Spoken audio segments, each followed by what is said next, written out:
Hey guys, it's Shay from the Sleepless Planner, and today I'm going to share a weekly spread. Typically, when I'm creating weekly spreads, I continue whatever theme I've chosen for my monthly setup, but for some reason this month I just haven't felt like it at all. And I really don't believe in forcing myself to do anything in my bullet journal. I kind of feel like that's completely beside the point. The point of a bullet journal is for you to do whatever you need to do from page to page.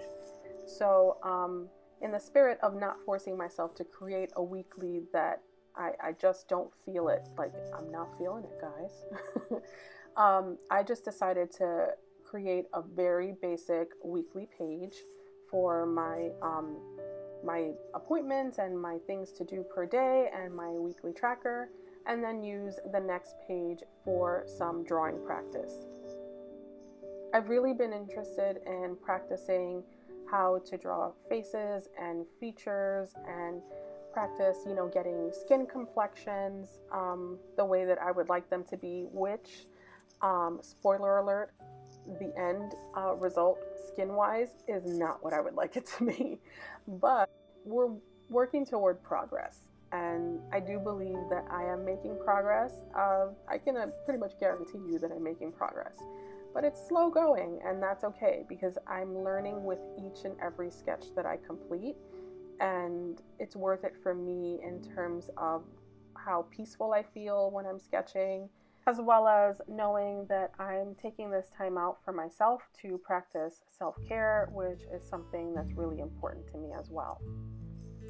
So that said, I figured I'd share with you guys a little bit about how I started drawing. I have been drawing since I was a child. When I was a little girl, I remember that I would watch my brother practice graffiti in notebooks. No, he never tagged on the streets, as far as I know. But I thought he was the best artist just because he was able to create like those amazing fonts and kind of cool shapes and things like that. And then whenever my mom would write me a note or a birthday card or a Christmas card, anything like that, she would always do these, cute little doodles. Particularly, I remember a little daisy flower that she used to always draw in these cards. And I would often ask her to draw those flowers on paper for me so that I could color them. So when I started drawing things that I can remember now, around 9 or 10, one of the first things that I started to draw were flowers, which makes total sense. And around this age, my mom was studying to become an operating room technician when we were living in Puerto Rico. And one day she took me to her school, and I, was trying to, behave and be quiet and just sit there and do my drawings. And I remember that all of her classmates would come to look at my drawings, and they would say, "Oh, your daughter's so talented. I can't believe that she can draw like that." And, of course, as an adult, I know that part of that may have been true. I don't remember them that vividly, but also part of that is kind of the way that we as adults encourage children to keep pursuing that thing that they're interested in. But I remember feeling really special and feeling like I was creating something that was beautiful. So I definitely continued to draw more and more throughout the years. And when I was around 13 or 14, I started attempting to draw the characters from my cousin's comic books. And it was really fun because his reaction made it seem to me that I was basically a bona fide artist. I'm pretty sure that I wasn't. I don't have any of those creations anymore. But one day I was at the park with my family, and my brother was playing basketball, and my mom was speaking to an acquaintance that we had made at the park, and I was drawing in my book. And I remember my mom was so proud when he noticed my drawings and she mentioned to him that I was an artist. And I didn't say anything because, the way I was raised, when adults are talking, you mind your business. So I just kept drawing, but I do remember him saying, "Oh, you should see my son's drawing. He's a real artist. He goes to art school."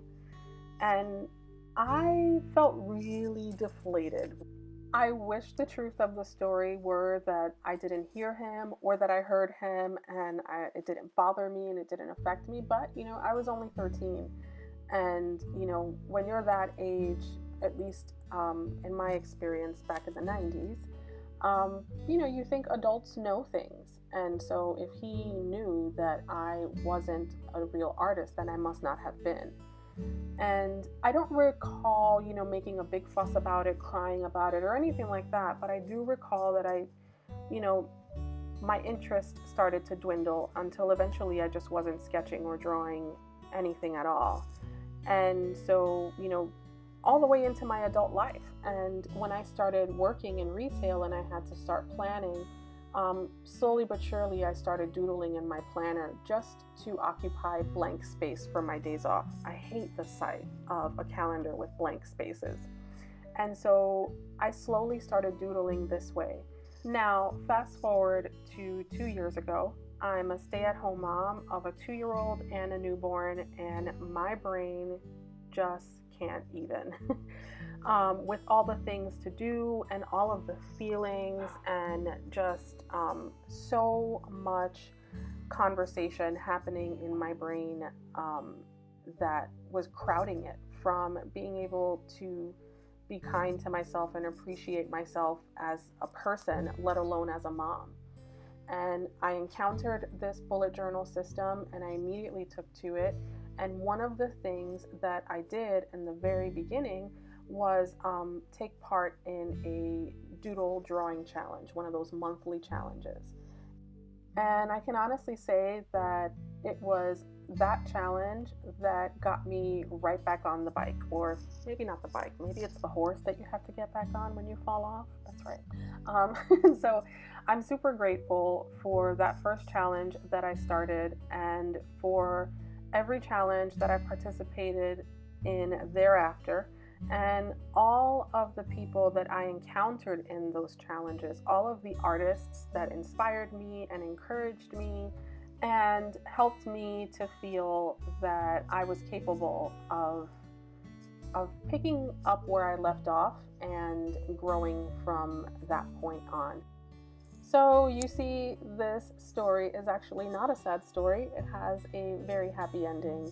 I am happy to be practicing again. I'm happy to be improving, and I'm happy to be able to share my story with you guys. I hope that it's something that you can take from and feel encouraged to begin wherever you are with whatever you'd like to pursue. See you next time, guys. Bye.